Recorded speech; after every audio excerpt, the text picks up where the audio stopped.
Hello, it's Laura Dovalo here. Today we're going to create a parallelogram pop-up card with the adorable Hanging with My Gnomies set designed by Birdie Brown.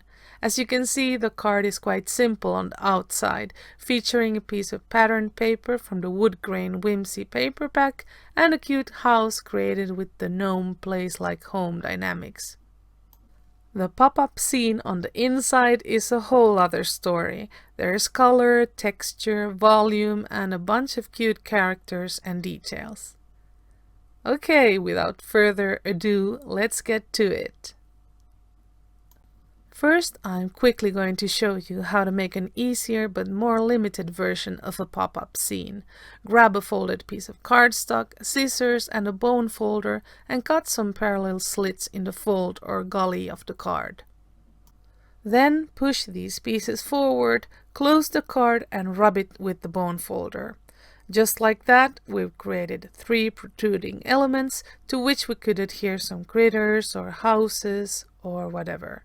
In this case, the longer the slit, the taller the character needs to be to cover it.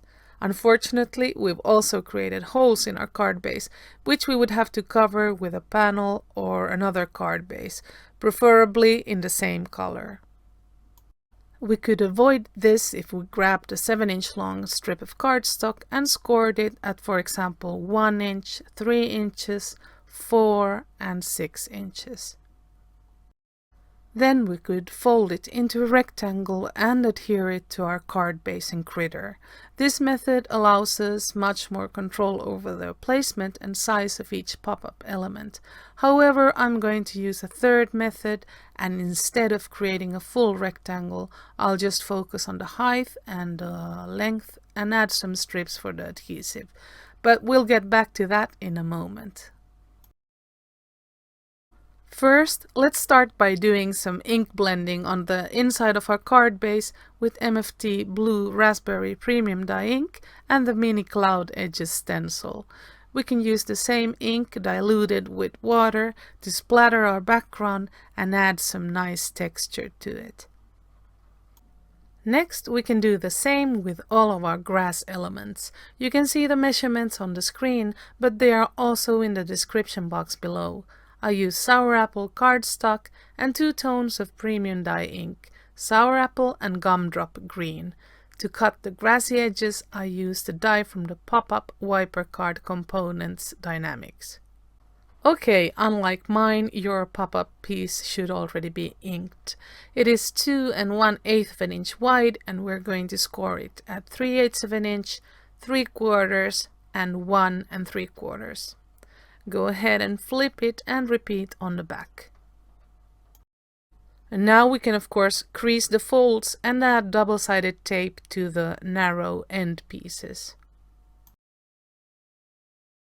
So here are all of the grass pieces needed for the card, and the assembly would be first the panel, then the 1-inch strip of grass adhered to the sky, then the parallelogram or pop-up panel, and finally the other strip of grass.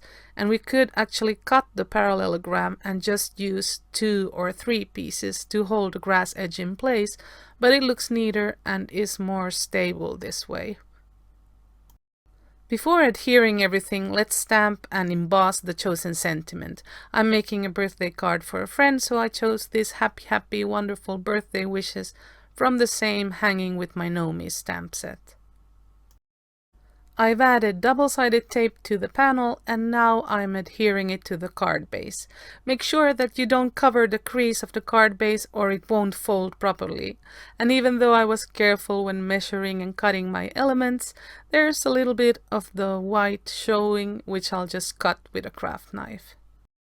I learned a cool way of adhering parallelograms on the pop-up channel here on YouTube, but I can't remember it, so I'm just doing it this way, getting rid of some of the stickiness of the score tape with my arm, just in case I mess it up, and closing the card.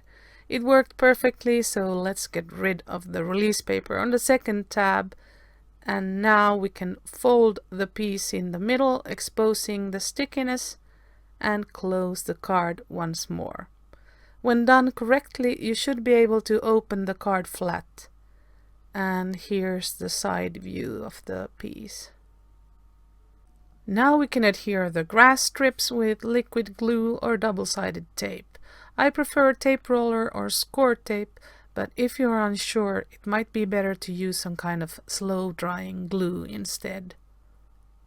To make 2 of the gnomes stand, I cut and scored a couple of pieces. Well, actually just one that I cut in 2 lengthwise after creasing the folds and adding the score tape. And here I am adhering the first one, the same way that I did with the pop-up panel. We can finally move on to the fun part, which is adhering all of the stamped, colored, and die-cut elements. I used everything except the worm, leaf, and I think they're called bluebells. As always, you'll find a list of all of the Copic markers that I used in the description box below. Just remember to keep opening and closing the card to see that everything is balanced and so that it doesn't turn out super bulky on one side and skinny on the other. But there's plenty of room to play with. And now let's skip ahead a little bit and work on the outside of our pop-up card. Okay, so this card is definitely on the thicker side, so we're going to need some sort of belly band for it. I didn't think ahead because I could have hidden a couple of magnetic snaps under the mushrooms instead. I knew that I wanted to use pattern paper from the super cute wood grain Whimsy pack. I even cut a panel of it, but I noticed that some of the blue ink from the clouds had gotten on the card base, so I needed to cover the whole thing. For all our European followers, I always include the measurements in centimeters in the description box to avoid filling the screen with too much text. Off camera, I tried making a belly band out of cardstock and out of ribbon, and neither of them worked, so I rummaged through my craft room and found this red rubber band, which was ideal. Actually, I stole it from an old Midori or traveler's notebook. I adhered it to a 2-inch circle that I die cut out of red hot cardstock, backed with score tape. I then added some extra score tape on top of the rubber band and foam tape on the sides to level everything before adhering the cute little house to it. I usually end my videos with a couple of pictures of the finished project, but today I thought I'd try something different and filmed the card up close instead. Thank you so much for your company. Bye bye. Hasta pronto.